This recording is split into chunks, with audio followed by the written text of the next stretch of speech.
Assalamualaikum warahmatullahi wabarakatuh. Perkenalkan, nama saya Herliana, Prodi Perbankan Syariah dengan NIM 2120203861206038. Baiklah, di sini saya akan menjelaskan eksplorasi asumsi dalam penelitian uji normalitas, homogenitas, dan linearitas. Baik, yang pertama itu uji normalitas. Uji normalitas adalah sebuah uji yang dilakukan dengan tujuan untuk menilai sebaran data pada sebuah kelompok data atau variabel. Apakah sebaran data tersebut berdistribusi normal atau tidak normal. Adapun keputusan ujinya yaitu jika signifikan lebih kecil dari 0,05 maka data tidak berdistribusi normal. Dan begitupun sebaliknya, jika signifikan lebih besar dari 0,05 maka data berdistribusi normal. Baiklah, langsung saja kita mulai uji pertama yaitu uji normalitas.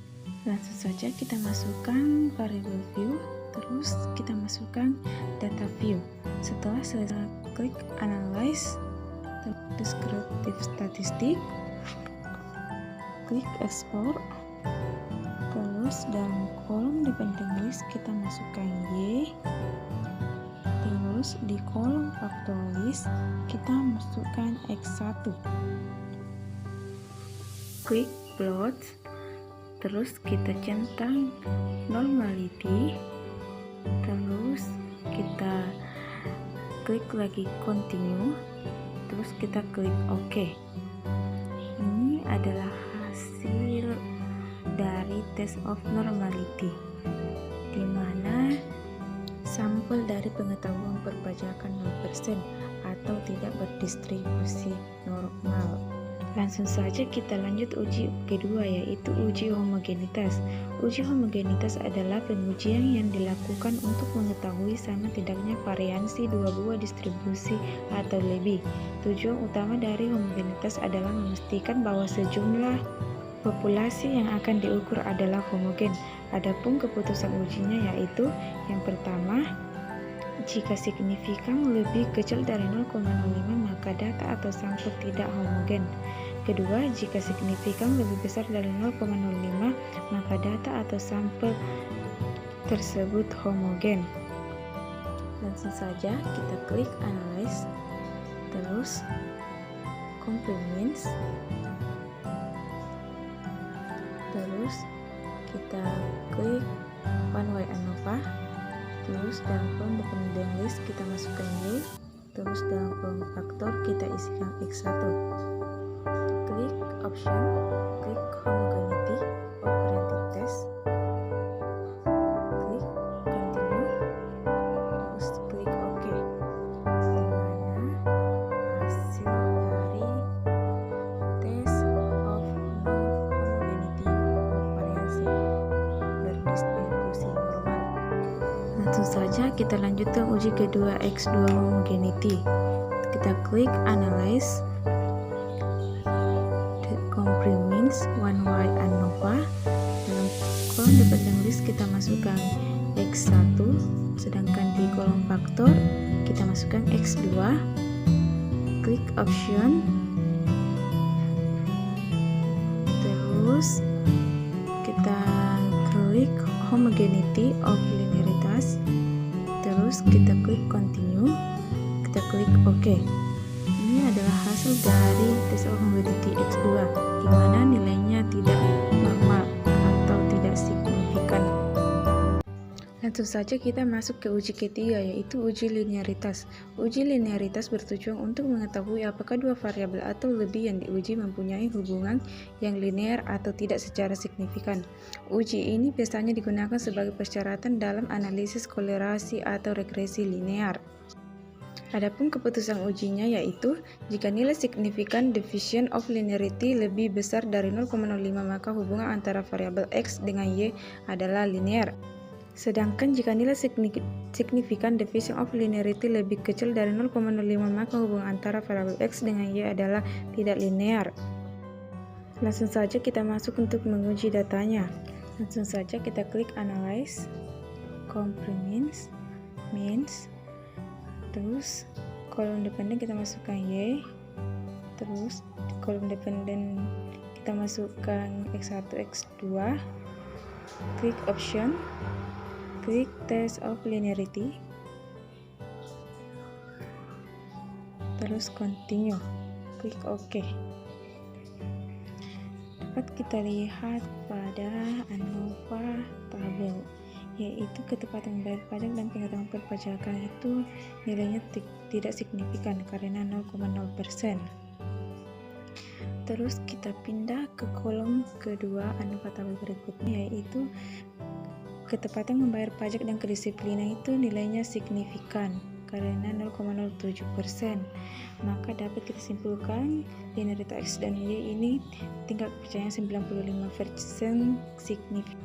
Terus kita lanjutkan uji regresi linear berganda. Analisis regresi linear berganda merupakan salah satu alat dalam statistika yang digunakan untuk mengetahui ada atau tidaknya hubungan variabel bebas terhadap variabel tidak bebas, respondens.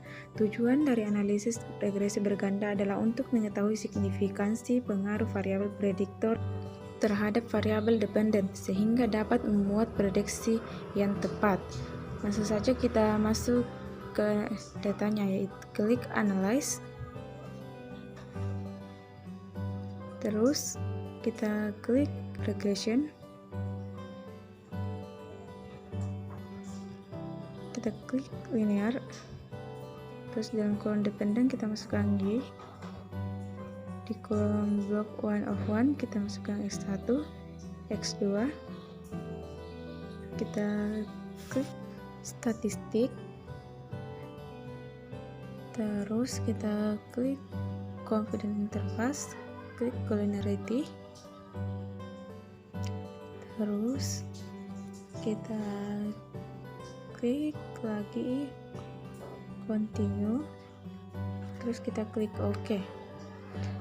Terus inilah hasil dari uji regresi linear. Tabel pertama itu tabel koefisien. Dapat kita lihat dari sini hasil dari pengetahuan perpajakan itu 0,02%, jadi nilainya tidak signifikan, dan hasil dari kedisiplinan juga 0,01%, jadi nilainya juga tidak signifikan. Terus kita lanjutkan lagi ke tabel berikutnya, yaitu tabel ANOVA Anggrek. Dapat kita lihat pada kolom ANOVA Anggrek, di situ nilainya 0,0%, jadi dapat kita pastikan nilainya tidak signifikan. Terus kita lanjut ke tabel modal sumari. Di sini kita lihat nilainya itu 3,43%, jadi dapat kita pastikan nilainya itu signifikan karena lebih dari 0,05%. Langsung saja kita lanjutkan ke uji Chi-square. Kita klik analyze,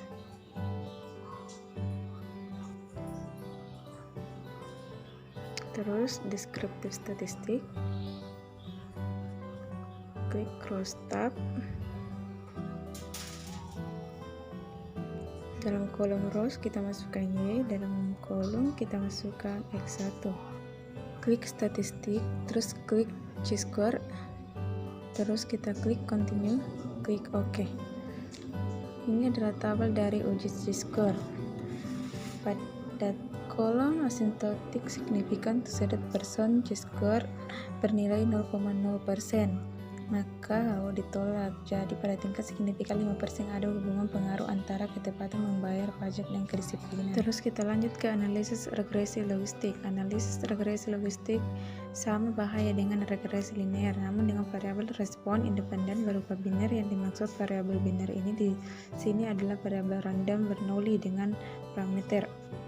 Dalam model logik yang melibatkan satu variabel bebas yang disebut dengan regresi logik sederhana, model yang melibatkan lebih dari satu variabel bebas dengan disebut dengan regresi logistik berganda. Langsung saja kita masuk, klik analyze, terus kita klik regression, klik binary logistik, dalam kolom dependen kita masukkan Y, sedangkan kolom block 1 of 1 kita masukkan X1, terus kita masukkan X2, klik option, Terus kita klik statistik, klik classification, centang Hosmer, terus literatur, terus kita continue, klik OK. Ini adalah hasil dari uji rekomendasi logistik. Pertama, tabel omnibus dapat kita lihat di situ nilainya tidak signifikan karena bernilai 0,0%. Terus kita lanjutkan ke kolom literatian history.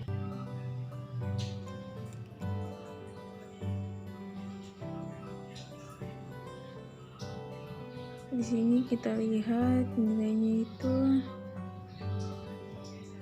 bernilai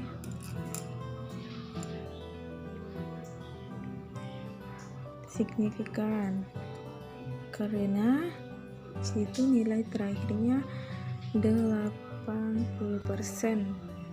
Jadi kita simpulkan nilainya situ signifikan. Terus kita lanjutkan ke tabel modal summary.